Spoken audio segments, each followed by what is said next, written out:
I didn't think that anybody was watching me and listening to me as I said that. And I said that because I was just a little bit, just still feeling a little bit scared.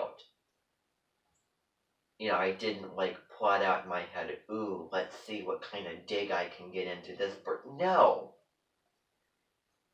And why I sound a little bit defensive about that is because the very next thing that I remember is sitting down right next to my fifth grade teacher who had blonde hair, black glasses, and let's hope that she was not born under, the sun sign eras because, talk about badly representing it. And I think it has more order respect. some food here in a few minutes. Do you want to let us know what you want, Everett? Are we gonna go into Des Moines and pick it I up? don't think we're going to go to Des Moines, but we can get in the car together and pick it up. Oh, maybe we could do Mexican. Do Mexican?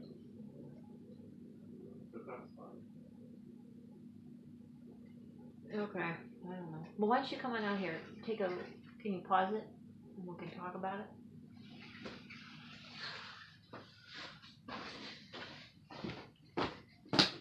No.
So where was I?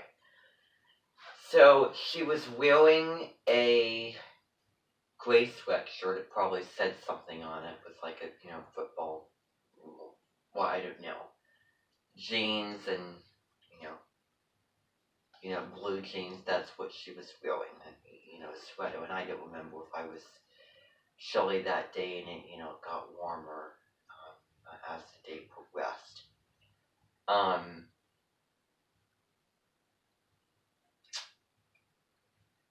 And I just sat down. I just, probably pitched in, did something, came there, sat down next to her. I was aware that I was next to her. Maybe she coaxed me to sit next to her. I was just looking off, just thinking to myself quietly. And then she probably said, hey, I want to talk to you about something, or just started talking. But anyway, I looked her in the eyes. She looked me in the eyes. And she told me a lesson in which, to tell you the truth, the lesson itself would be something that I would sometimes kind of go back to and agree with. But if it's coming from her, certainly not. And I would definitely take just completely disregard what she was saying to me because it would be false in that situation. And I want to get into it now. So, she told me that it's wrong to question experts, question people who know what they were doing. And if I did, I had no intentions of doing that because there wasn't a single bone of that in my soul of questioning. And questioning, in my definition, is asking something really, really rudely and keep jabbing it and bothering and pestering. That's what questioning is to me.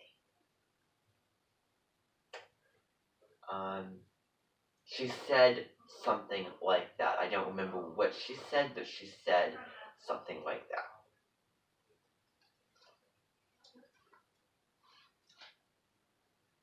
that. And Garrett was sitting next to me, who was a student that I knew.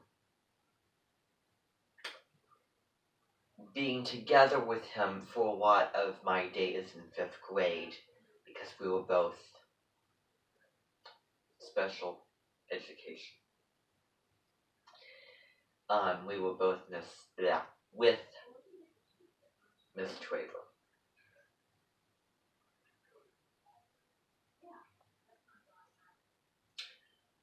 She said that, and I said, I understand the lesson. Even though I didn't, I just did not want to say anything against her because then I would feel like I would be splitting hairs, and I could not bring myself to do that.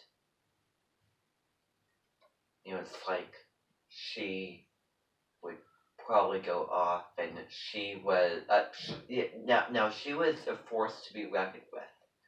She was really tough rod.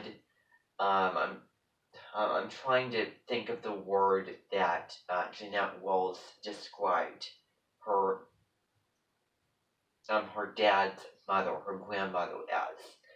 But no, she was a force to be reckoned with. My teacher was a force to be reckoned with.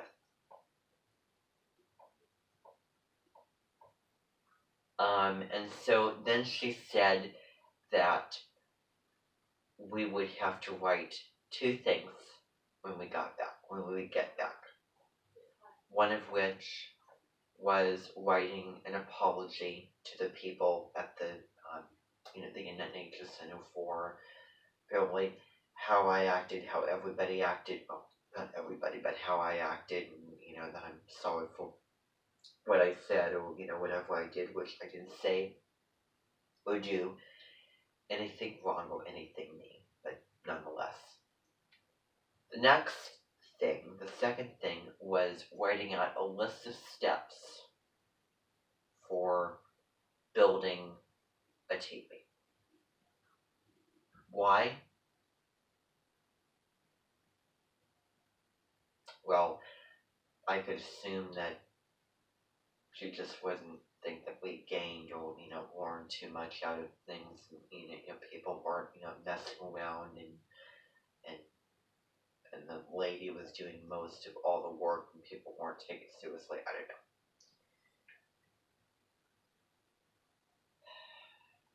And then I was feeling very, very hurt and in sheer disbelief. She was serious that I had to do those things, and I was just feeling at that point just like I had been, slapped in the face, that just like a knife had done that into my chest. It was not a good feeling. I was feeling very inhibited and very insecure, and just I hoped and I prayed that we would not have to write those things, and I just wanted to get on the bus, get back to school, get the day over with so that I could go home with my family and have a nice evening. That kind of sounded like a dream come true at that point. We got on the bus.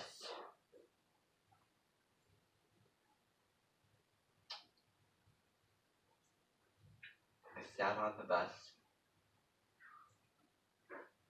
sitting right across from Zane, who was sitting on the bus with me. He started acting up again along with other students, and there was so much talking I could not control him at all. I just couldn't. I just was irritated, but I was just so emotionally exhausted that, after a point, I just kind of, whatever, I'll just ignore it. I didn't have to put up with it. I got back, we got back to the school. We all got out. And I remember she was standing right next to the door where we would go in, and I remember asking her how long until the end of the day. And when I started asking her that, she probably didn't hear me, and she just said, go inside now, or something like that. So I remember going inside because, to kind of move in the line, and I could sense at that moment,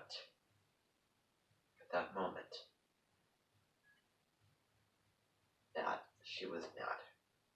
And the storm was brewing, just like what would be seen up on the clouds. The weather dictated what went on down below that day. I wonder if Pluto was like direct in the sky, I don't know. But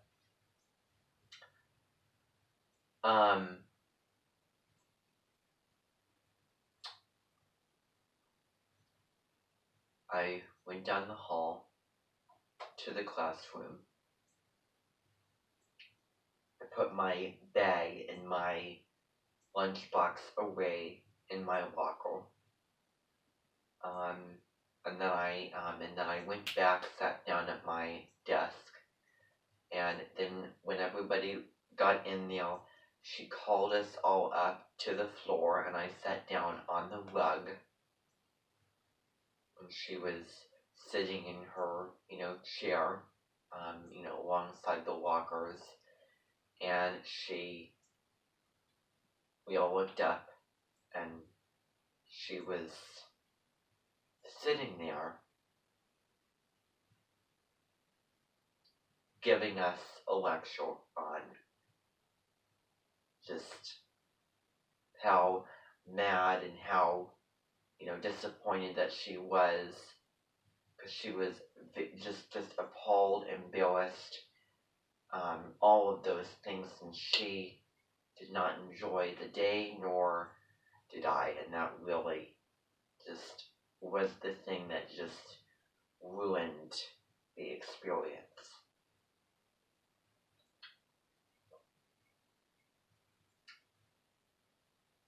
So,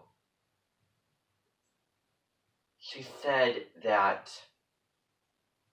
she just went on about the people over at the, Net Nature Center, and that, that she expects more from, a 5th grade class, and, all of you most of you said something, or did something wrong, and, I didn't get paid to babysit you, and, we don't have to do all these fun things. I can just whip out, worksheets out of my file cabinets, and we can do those instead. of going on field trips and doing this and that. 2 out of the 25 students, I would say, in the class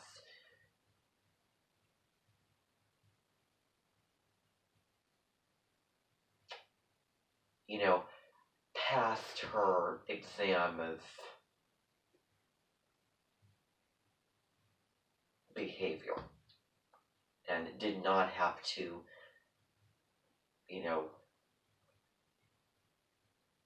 just, I guess, suffer the consequences of, what she was going to say next was that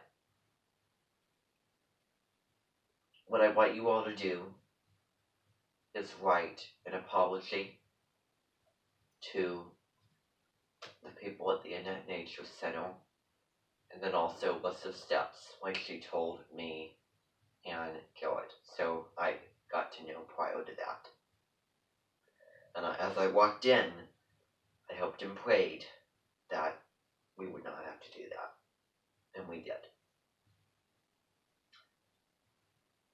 Those 2 students did not have to do that. The next thing she said was, go, do it. And I went to my desk feeling just very, very uncomfortable. I felt like I would just explode in a second. I felt just all those feelings just kind of coming up. And I felt like crying because I just want to get the day over with, and I could not relax. I just could not sit and relax in that environment with her around.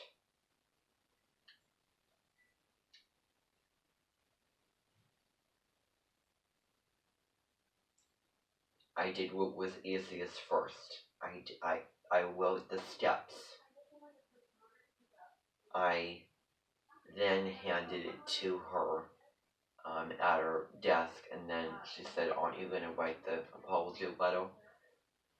And I thought I could get away with not doing the apology letter, but of course, she suggested it, and I kind of had a little dread that I would have to do that. The reason why that would be the hardest thing to do was I wouldn't know what to say. I wouldn't know what to say. It would all be lies. I would be lying. With all of those emotions and all of those strong, intense feelings that I was feeling, there would be no, just I wouldn't mean anything by it. It wouldn't be genuine, anything like that. Because if I wrote down, the honest truth, she would see it and, she would make a comment and a criticism, maybe have me go over the I didn't know what she would say or what she would do, and I did not want to risk it. I think now, with the 2021 version of myself, I think I would attempt to say something now that I'm older, if I was in that situation. But me being so young and, was very sensitive at the time, just I could not pluck up the courage to, be assertive about those things like I have the goal of 2021 to do now. So I wrote, sorry if I've been, disrespectful, and I was not, and I promise that I didn't, I honestly didn't, act out. I was truthful, but I didn't want to really, just make an enemy out of her or say anything mean or whatever. So I was having that in mind and being cautious, and then I went after her, and thank goodness I was let off the hook. I sat down in my seat then, and then we got ready to go, and she was standing right next to me, and throughout the whole year period, I just felt so nervous, for my friend, Zane, that he would be caught doing this or acting like that, and things like that, and I was not one of those people that did that. So I don't know if I cried. I would imagine that I probably did, or maybe I I was content with my emotions, but I know inside I was really feeling it. Um, and at that time, that was a little bit after it happened, so I was feeling a little bit better, now that I would be leaving, um, to go home. That night was the night when we ordered crab pizza, like imitational crab pizza, and I watched Harry Potter. Um, the source was in the very first movie, the very first time I saw Harry Potter that evening, and then I had a nice weekend, and then went back for another week on Monday morning and things like that, and the next big, time frame with one of those episodes would probably have to be around Christmas time.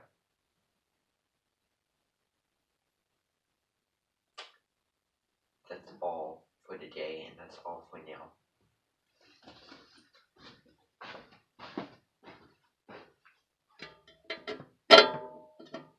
And this is not true, I'm not making any of this up. And it does give me a lot of, it's kind of hard, and it makes me sad to bring this up, but it's true.